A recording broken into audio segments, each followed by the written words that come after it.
Hey, welcome to 90 Days of Purpose. When I was in junior high, Caravel Junior High School, Carmel, Maine, one of my favorite activities was the annual science fair.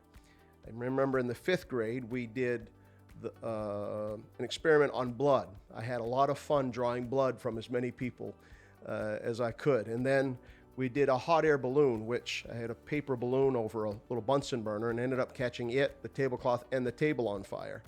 And then one year I did the electricity. We used a Van de Graaff generator and grabbed a hold of that, which was producing electricity, and we created a chain and shocked people walking by. So I was a devil of a little kid in junior high. And then in eighth grade, we did an experiment on the law of aerodynamics, built an airplane, created a wind, and showed how that the law of aerodynamics overcomes the law of gravity. And if we're going to be in the will of God, we have to understand that there are two laws that are spiritual. One is the law of death. The Bible says in the book of Romans, chapter 8, that there is in the earth the law of death, decay.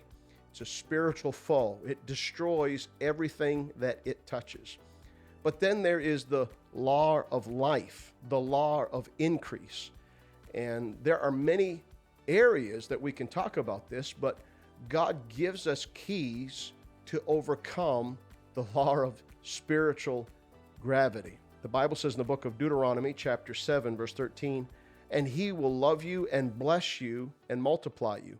He will also bless the fruit of your womb and the fruit of your land, your grain, your new wine, your oil, the increase of your cattle, the offspring of your flock, in the land of which he swore to your fathers to give you."